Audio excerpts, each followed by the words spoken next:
do. Now the front 3 rows, I do have a question for you guys. Do you know where you're sitting? That's right. You guys are sitting in the splash zone, so that could mean a very light misting of water, or it could mean an absolute tidal wave of water, leaving you smelling like the harbour.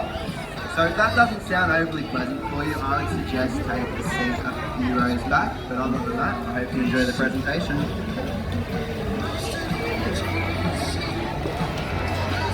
And here at Taronga, we are honoured to share that connection.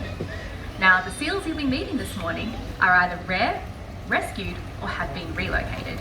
And these very special seals are Taronga's own ambassadors for the wild. So, are we ready to meet some seals? Yeah. Let's go. So please welcome to the stage Murphy and Keeper Michelle. So Murphy is 19 years old, and he is the oldest sea lion we have here at Taronga. And while that does sound quite old, they are known to live up to 30 years in care. So you may have also noticed he has quite a prominent bump on his head. That is called a sagittal crest, and that is a sign that he is a mature male wolf.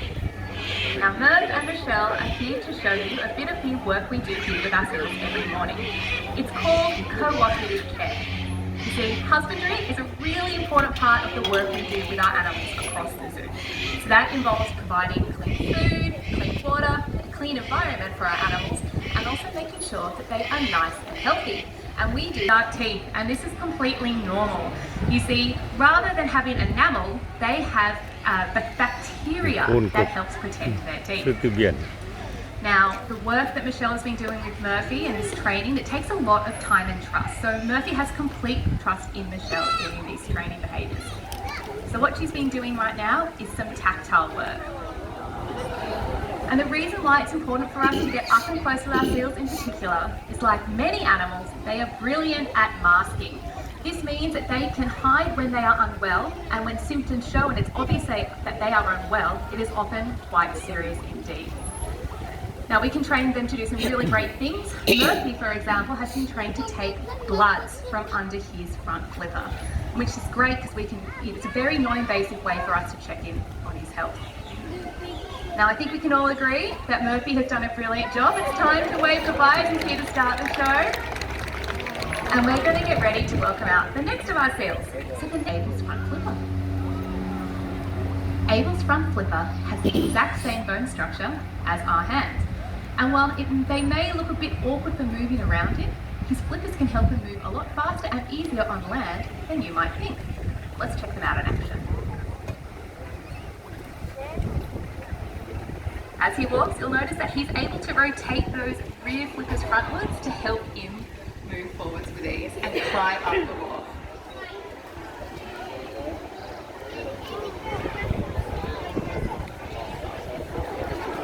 He's taking his time, but he'll get there in the end. Brilliant job, Abel. Now, let's check out those flippers in the water.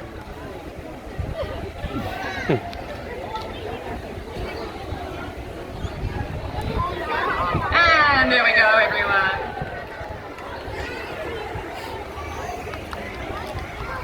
So the behaviour that Abel is doing is a natural one known as bowing or porpoising. It's a really quick and energy efficient way for him to move around in the water. You'll notice he jumps up for that quick breath, and that helps him to maintain those speeds to catch his prey. But of course, he's not the only predator in our ocean. Very well done, Abel. He's just lifted his entire body weight, which is about 90 kilos, on those front flippers alone. I believe you can agree as well that Abel has done a brilliant job. It's time to say farewell for now.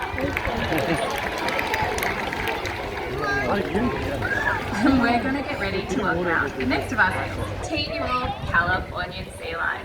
So what I'll need you to do is stand on that red dot for me, and then Keeper is going to get Pepper to present his flipper. If you can hold that, give that a look. How's that looking?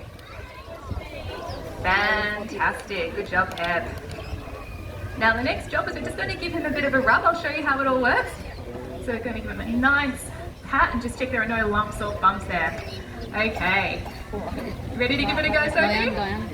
Here we go. How does it feel? Nice and soft and wet too? Brilliant. Well, you've done a fantastic job, Sophie. Do you have anyone here to take a photo for you? Over there? No worries. Okay, we're going to get Pep in position. Time to have a nice smile. Showing off those pearly browns, I guess. Fantastic. Come on over, you've done a fantastic job. Round of applause for Sophie, everyone. Nice brown. And then he molted into a grey top and a blonde underbird. Now, as he's continuing to molt, he's slowly getting that dark dessert, and eventually he'll be nice and dark all over, dark brown coat with a golden crown on his head. You may have also noticed that our seals have large front flippers and smaller rear flippers, and also those external earlobes. So this is what we're doing here with Tani. So we saw Abel this morning do what we call a high bow. So he jumped off, oh, we didn't see him do a high bow rather, but we saw him jump off the cliff. An extension of that behaviour is doing what we call a high bow, which is jumping off the top of that cliff face there, diving in the water and hitting the buoy with their nose. Now Tani has been getting trained on this behaviour for a while, and training behaviours can take anywhere from a couple of months to a couple of years, and we do it in steps called successive approximations. So Tani started out by jumping off that lower step there, and what Ree is working on is getting Tani confident enough to jump off the top. So if you watch closely, you'll see that every time Tani is looking down and looking like she's ready to launch, Ree is rewarding her. We call this positive reinforcement. So eventually, the goal is that she is confident enough to jump off from the top. That will be the next approximation, and then we'll hopefully get her to hit that buoy. But for now, you will get to see that she's quite confident doing it from that lower height. Okay, we're going to do one more in the clip, see if she's doing so well. Yeah, welcome to give her a round of applause. Training does take a lot of time and trust, as you have seen throughout this training show. And it's brilliant that she's feeling confident enough to keep giving it a go.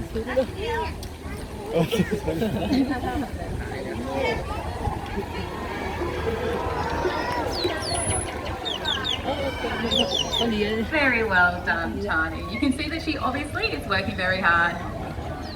Now, it's a really important part of training sessions to always lead on a positive note.